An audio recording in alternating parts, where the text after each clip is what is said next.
seja muito bem-vinda a mais um programa Tricetados. O meu convidado de hoje tem uma história de vida fantástica. É um dos convidados mais ilustres que eu vou ter o prazer de apresentar para vocês. Seu nome, Roberto Gesta de Mello. Meu querido, muito obrigada por essa entrevista. E hoje eu vou falar pouco, porque eu tenho muitíssimo a ouvir, né? Conta pra gente um pouquinho como é que foi sua infância até chegar nos dias de hoje. A minha amiga Trícia, eu sempre fui muito privilegiado desde o nascimento, porque eu tive avós que moravam na minha casa com os meus pais e que eram muito amorosos, eram extremamente gentis e me fizeram ter uma formação excelente. O meu avô materno era português, de Matosinhos, e ele próprio era um grande colecionador de selos e moedas do Brasil. E quando eu tinha cerca de 7, 8 anos, ele me fazia sentar ao lado dele e mostrava como, por intermédio daqueles pequenos objetos, eu podia conhecer a história, a geografia, línguas estrangeiras, sociologia, em diferentes países do mundo. E isso me despertou um interesse muito grande, né, para estudar, principalmente história, sociologia. E ele é uma pessoa da qual eu me lembro praticamente todos os dias.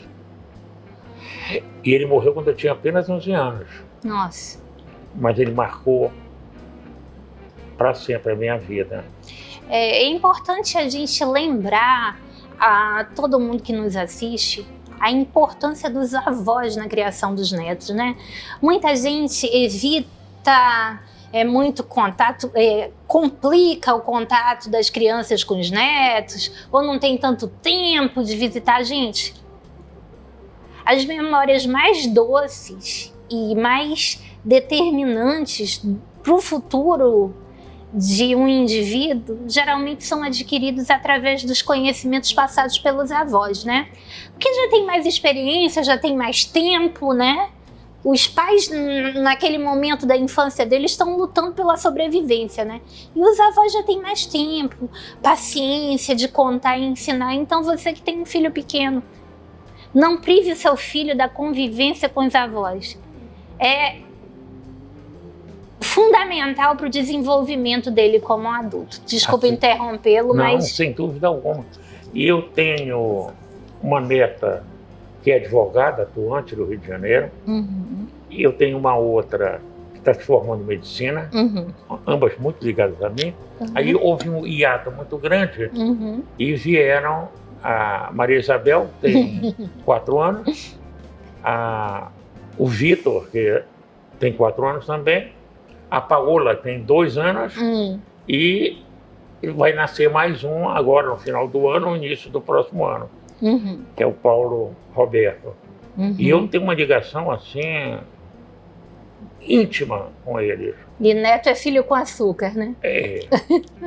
Essa Maria Isabel, inclusive, que mora lá comigo, não há um dia que se passe sem que eu a veja e brinque com ela e tenta ensinar alguma coisa.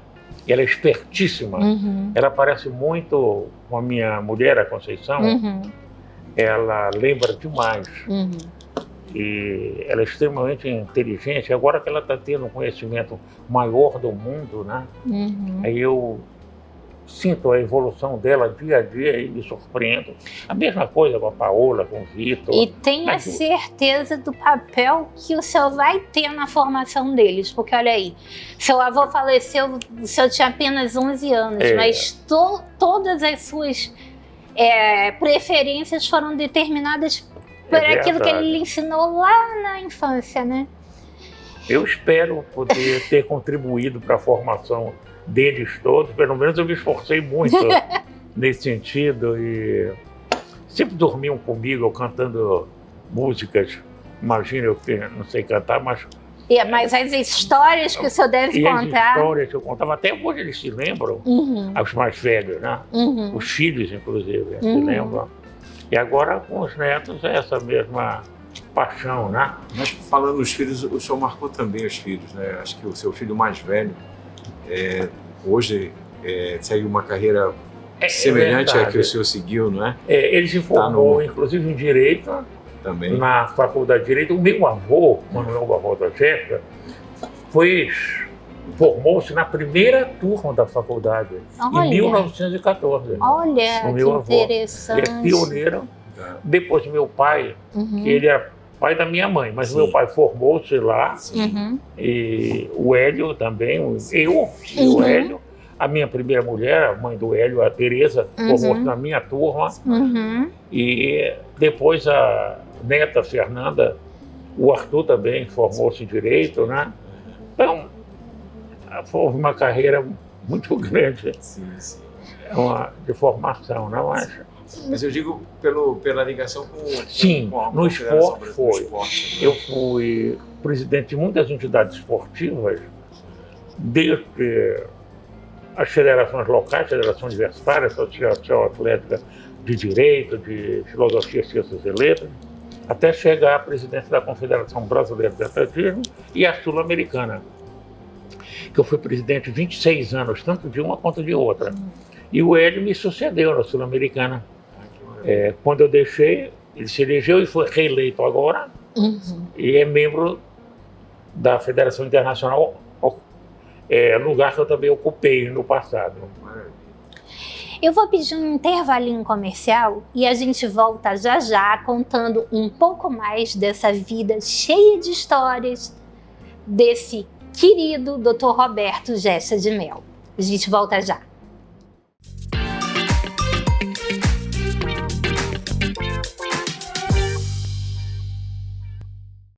É o governo presente com o Amazonas diferente. Tem governo presente fazendo mais por nossa gente. Tem serviços de saúde e emissão de documentos. Tem oportunidade de renda e qualificação profissional. Tem crédito para o empreendedor e auxílio ao setor rural. É o governo presente com o Amazonas diferente. Tem governo presente fazendo mais por nossa gente. Governo presente, levando mais cidadania e diversos serviços para nossa gente. Governo do Amazonas, trabalho que transforma. Conheça a Clínica Viva Mais. Estamos localizados na Rua Rio Içá, 510, Nossa Senhora das Graças. Uma clínica multidisciplinar que conta com profissionais especializados prontos para atender você. Contamos também com o laboratório LAPAC, especialista em exames patológicos em geral. Há mais de 6 anos no mercado, realizando consultas e exames. Venha conhecer. Clínica Viva Mais, Rua Rio Içá, 510, Nossa Senhora das Graças. O Avancar entrou no mercado com a intenção de somar na vida das pessoas, ajudando a melhorar o dia a dia de cada um. Presente em todos os lugares. Ele também é alimentação, refeição, combustível, premiação, presente, cesta básica e pré-pago. Avancar. Ligue 3003-3939.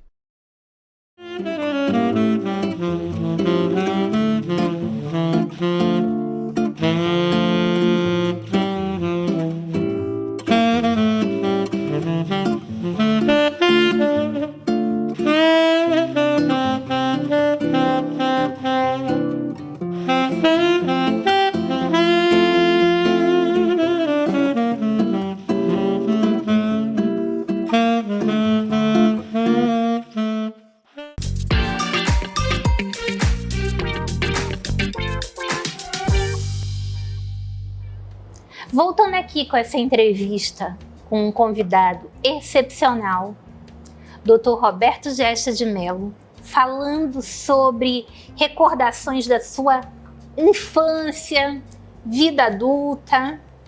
E também tem as histórias dos clubes jovens dos quais o senhor participou, né? Verdade. Eu fiz o exame de admissão para o Instituto de Educação do Amazonas. Que era praticamente um vestibular. No vestibular eu tirei o primeiro lugar. O Arthur Virgílio, meu colega, foi segundo colocado. No primeiro ano ginasial, o Colégio Dom Pedro II do Rio de Janeiro, ele deu bolsa de estudo por 4 anos para os primeiros colocados em colégios públicos de todos os estados do Brasil. Eu tirei, normalmente, o primeiro lugar, o Arthur o segundo, nós abrimos mão e um outro aluno daqui acabou se beneficiando disso, né? E depois que eu concluí o curso ginasial, eu fiz aqui mesmo, não foi feito no Rio? Não, Ele abriu mão. daqui. Eu nunca saí daqui de Manaus. Viajei muito, passei muito tempo fora, mas as minhas raízes são aqui. E eu fiz o curso primeiro científico e o segundo e terceiro clássico no Colégio Estadual. E depois eu ingressei na Faculdade de Direito, né? Eu tirei o primeiro lugar no vestibular também. E formei-me, eu fui para os Estados Unidos fazer um mestrado, mas o meu pai adoeceu aqui, eu tive que voltar. Mas antes disso, desculpa, tem histórias maravilhosas da sua juventude, né? Você já se engajava em vários clubes, conta um pouquinho. Em 1959, foi criado um clube aqui cultural, cujo presidente primeiro foi o Moisés Sabá, e eu fui secretário-geral. E esse clube foi fundamental para a nossa formação, porque o pai do Moisés, o Isaac, ele era um homem muito conhecido, ele recebia pessoas ilustres, deputados, senadores, intelectuais, e ele fazia questão de levá-los ao clube para fazerem palestras, para... Então vocês tiveram a oportunidade de conviver. Única, porque Manaus era isolada do mundo todo, né? Nós ficamos aqui sem luz elétrica, sem água tratada, então era importante. Essa história da luz elétrica é uma coisa que as pessoas muito têm dúvida. Como assim, se nós tínhamos luz elétrica lá na época dos ingleses e não tivemos mais luz elétrica? Conta um pouquinho para que se entenda de uma vez o que aconteceu. Houve uma interrupção desses serviços, né? Então, essa luz elétrica, ela variava. Era, um dia havia e outro dia não. E não havia a maior parte do tempo. Aí, repentinamente, um dia aparecia, mas durava 2 dias também desaparecia. E vocês estudavam com candeeiro, lampião, né? Com candeeiro. E o meu pai acendia, eu estudava até 10, 11 horas da noite, aí ia dormir e acordava às 5 da manhã. Agora ele acendia porque esse candeeiro tem que eu não sabia. Toda vez, que era perigoso, camisa, né? que chamam de camisa, né? E queimava aquilo. E o meu pai que sabia regular aquilo tudo. Então é assim que se estudava aqui. E nem isso foi determinante para lhe fazer desistir de ser o melhor entre os colegas, de a nível nacional conquistar essa vaga, né? E eu gostava muito de ler e de estudar. Ler principalmente. Quando eu tinha 8 anos, mais ou menos, eu fiz um acordo com a minha mãe, que na livraria escolar, eu podia comprar um livro por dia. E eu comprava por dia, mas por semana eu comprava sempre. E aí eu formei uma biblioteca enorme. Eu lia tudo que chegava às mãos. Eu lia intensamente. E esse hábito, ele prevalece até os dias de hoje. E esses encontros que vocês tinham no clube eram todos um grande sábados, evento, né? Havia debates, nós utilizávamos algum tema ou antigo ou moderno, e nós formávamos 2 bancadas, uma de, vamos dizer, acusação, outra defesa, ou uma partidária de alguma coisa e outra ao contrário, e os outros colegas depois determinavam quem venceu o debate. Ou seja, vocês já estavam preparados para um júri, para um debate político, para qualquer coisa que a vida reservasse a vocês. É verdade. E eu acabei me envolvendo em atividades do esporte. Ainda na Faculdade de Direito, eu fui presidente da Associação Atlética, e depois da Federação Universitária, e depois presidente da Federação de Voleibol, de Atletismo, de tênis de mesa, que eu praticava. de basquetebol. Eu fundei essas associações. Falando nisso, o tênis de mesa, ele estava presente em todo lugar que nós íamos antigamente, né? Havia sempre uma mesa para que a gente pudesse... Ele é um esporte muito popular, né? Hoje ele está meio sumido, né? Ele é, mas, por incrível que pareça, do ponto de vista dos atletas brasileiros, ele está no auge, porque ele tem um rapaz chamado Hugo Calderano, que se sagrou agora, há poucos dias atrás, tricampeão pan-americano. Olha que interessante. Ele é um dos melhores do mundo. Então, gente, devolvam as mesas de tênis de mesa para os espaços públicos, para que a gente sempre tenha, já que nós temos uma tradição muito grande nesse esporte, para que a gente tenha sempre novos atletas se formando, né? Sim, é interessante que a primeira mulher a participar dos Jogos Olímpicos em tênis de mesa é uma amazonense. Olha, que interessante. Primeira. Eu vou pedir um minutinho de comercial e eu quero que o senhor volte contando a respeito desse nosso pioneirismo no tênis de mesa feminino. A gente volta já já.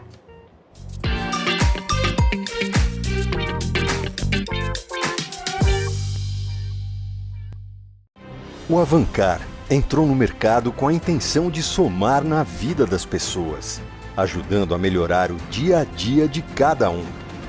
Presente em todos os lugares. Ele também é alimentação, refeição, combustível, premiação, presente, cesta básica e pré-pago. Avancar. Ligue 3003-3939. Conheça a Clínica Viva Mais. Estamos localizados na Rua Rio Içá, 510, Nossa Senhora das Graças. Uma clínica multidisciplinar que conta com o laboratório LAPAC e com profissionais de excelência de diversas áreas, como endocrinologista, ginecologista, fonoaudiólogo e psicólogos. Realizamos consultas e exames, como exames audiométricos, patológicos, preventivos, entre outros. Aceitamos convênios e particular. Venha conhecer.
Diferente, tem governo presente, fazendo mais por nossa gente. Tem serviços de saúde e emissão de documentos. Tem oportunidade de renda e qualificação profissional. Tem crédito para o empreendedor e auxílio ao setor rural.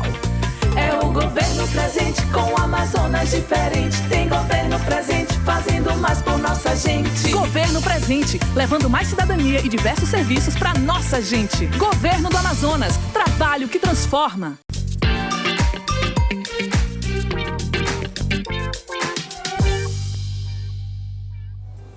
Voltando aqui para esse, infelizmente, último bloco, nessa entrevista que parece que nem começou ainda, com o Dr. Roberto Jesse de Mello. E a gente estava falando aqui a respeito de uma mulher que foi a primeira competidora olímpica no tênis de mesa, né? Chamada Lígia. Isso. Conta um pouquinho a respeito dela. Não só no feminino, mas também no masculino, nós tivemos bons atletas a nível nacional. Mas a Lígia foi a que chegou mais longe, né? Foi a primeira representante do Brasil em Jogos Olímpicos. E depois do tênis de mesa, sua grande paixão foi o atletismo, é isso? Primeiramente, eu fui dirigente de voleibol. Eu fui presidente da Federação Amazonense de Voleibol durante 5 anos. E quando eu deixei, num determinado dia, No dia seguinte, eu me elegi presidente da Federação de Atletismo, exatamente no dia seguinte. No voleibol, nós conseguimos um feito assim extraordinário, eu creio, que um trabalho que demandou muitas ações, seria muito curto para ter tempo para elencar, mas nós tornamos o voleibol do Amazonas, nas 6 categorias, nós botamos na primeira divisão do vôlei masculino e feminino, na primeira divisão do Brasil, no adulto masculino e feminino, no juvenil masculino e feminino, no infanto juvenil masculino e feminino. Foi assim E foi uma época de ouro, né? Porque aquele futebolzinho de campinho que as pessoas jogavam, muito foi substituído, sobretudo para as meninas, pelo vôlei, né? Eu me lembro que, assim, quem tinha uma bola de vôlei era sempre o dono da festa. E a gente comprava na sua loja, né? Você chegou a um ponto que foi referência nessa evolução do Brasil. As bolas melhores eram Tachikara e Mikasa. Principalmente a Mikasa. E o pessoal do sul, do centro, do nordeste, eles tinham muita dificuldade em adquirir essas bolas. O Clube Paulistano de São Paulo fazia uma excursão todo final de ano ao Japão e eles traziam umas 30, 40 bolas, porque não podiam trazer mais. Problemas de alfandegários, etc. Aí eles utilizavam essas bolas nos campeonatos oficiais de São Paulo. E nos treinamentos eles usavam uma bola nacional, que ela ficava ovalada com 2, 3 treinos. Meu Deus. Então dificultava para eles. E também existia ficava sensível o dedo ao toque na bola nacional, né? Porque a Mikasa, eu me recordo que nós podíamos jogar várias partidas sem sentir os dedos, né? Por causa da leveza dela. E naquele momento nós não tínhamos uma nacional que substituísse a leveza dela, não é isso? E eu, como importador, que nós tínhamos a loja mais importante do Brasil, de importação de material esportivo, eu era representante da Mikasa, eu comprei para a federação local nossa 5.000 bolas. 5.000 bolas? 5.000 bolas. Ou seja, todo mundo tinha acesso então, a uma bola de vôlei de primeiro. Eu dizia, brincando para as nossas seleções, vocês podem perder uma bola aqui, eu substituo por 2. Então, nossa, treinamento... nem me fala em perder bola. Essa história de perder bola valia um episódio de um sofrimento muito grande da minha vida, que foi o sumiço da minha bola Mikasa. Mas voltando à sua loja, nós aqui no Amazonas tínhamos acesso ao material de ponta facilmente. Eu fazia questão de trazer só o melhor, sempre o melhor. No atletismo, por exemplo, dardos, são 3 ou 4 fabricantes importantes no mundo, mas eu trazia os Sandvik da Suécia, que são os melhores. Disco, eu trazia os Karu da Finlândia. E assim, peça por peça, sempre o melhor. Porque eu idealizei a Vila Olímpica de Manaus, né? E ela foi toda construída na minha administração. Me recordo. Com o amazonino. E nós tínhamos assim, um material melhor. Não existia no Brasil, mas nada aproximado havia do que esse material. Mas isso já foi a minha fase no atletismo, né? Mas vamos voltar um pouquinho. Eu me lembro que algumas Olimpíadas eu passava um ano preparando, no local sede da Olimpíada, preparando para a grande festa. Conta um pouquinho disso. Sim, como membro da Federação Internacional, eu era designado para fazer inspeção prévia nos locais em que havia competição de atletismo. E no caso de Atenas, em 2004, foi assustador, porque até 3 meses antes, nós chegamos lá no local, parecia que não ia ver nada. Não conseguia terminar aquilo. estava tudo atrasado. As ruas todas ainda para serem preparadas, era um caos. Mas no dia da abertura do jogo estava tudo perfeito. Eles fizeram um trabalho extraordinário, coisa de grego mesmo, né? Eles fazem assim as coisas grandes, enormes, mas são um pouco desorganizadas. E eu tive a oportunidade de participar dessas inspeções. Mas voltando só ao voleibol sim, claro. daqui do Amazonas, quando eu assumi a federação, foi em 1974. E logo que eu assumi, houve um jogo, um campeonato brasileiro feminino em Salvador. Nós fomos. E a nossa equipe perdeu de 3-0 do Rio, da Guanabara, na época, que era base da seleção brasileira. Sim. Perdemos de 15, eram 15 na época, 15-1, 15-1 e 15-2. Achei uma surra. E eu pensando, isso nunca mais vai acontecer. E por uma série de providências, é difícil de colocar todas aqui, né?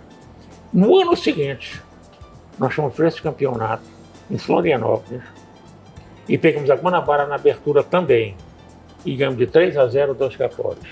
E ninguém acreditava como em um ano nós podíamos ter transformado o voleibol amazonense. A gente vai ter que terminar essa primeira entrevista. Infelizmente. O senhor me promete uma segunda e uma terceira e uma quarta? Por favor. Olha, tá aqui, tá prometido. Eu quero agradecer a audiência de vocês e a gente tem muito que conversar ainda. Infelizmente não cabe no programa de hoje, mas eu convido vocês a uma próxima. Um abraço, muito obrigada e fiquem com Deus.